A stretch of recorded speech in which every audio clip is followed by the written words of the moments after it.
যে কোনো দুর্নীতিবাজ কেউই যেন নির্বাচনে অংশগ্রহণ করতে না পারে সে বিষয় নিশ্চিত করতে হবে। এই বর্তমান অন্তর্বর্তীকালীন সরকারের যে দুই ছাত্র উপদেষ্টা তারা ইতিমধ্যে পদত্যাগ করে নির্বাচন করার ঘোষণা দিয়েছেন। আমরা বিভিন্ন মহলে এবং সাংবাদিকদের মাধ্যমে অভিযোগ পেয়েছি তাদের বিরুদ্ধে ব্যাপক দুর্নীতির এবং তাদের পিএচের দুর্নীতির অভিযোগ পেয়েছি। আমরা অনতিবিলম্বে তাদের এই দুর্নীতির তদন্ত করার আহ্বান জানাই এবং আমরা দুর্নীতি দমন কমিশনকে বলবো যে কোনো দুর্নীতিবাজ কেউই যেন নির্বাচনে অংশগ্রহণ করতে না পারে সে বিষয় নিশ্চিত করতে হবে। সাউথ টাউনে হোক আপনার স্বপ্নের আবাসন, শতভাগ রেডি প্লট, সাথে সাথেই সাফ কাবলা রেজিস্ট্রি। এবং এই যে দুই উপদেষ্টা পদ খালি হয়েছে এই দুই উপদেষ্টা পদে নূতন উপদেষ্টা নিয়োগ দেওয়ার জন্য আহ্বান জানাই।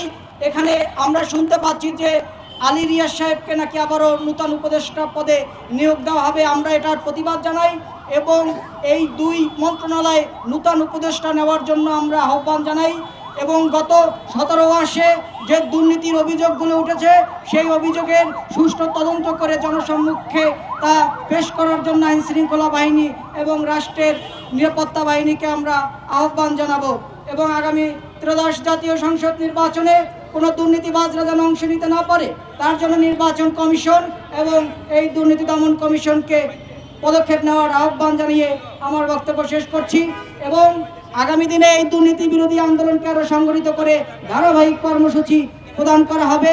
প্রেস রিলিজের মাধ্যমে আমরা সাংবাদিকদের অবগত করব।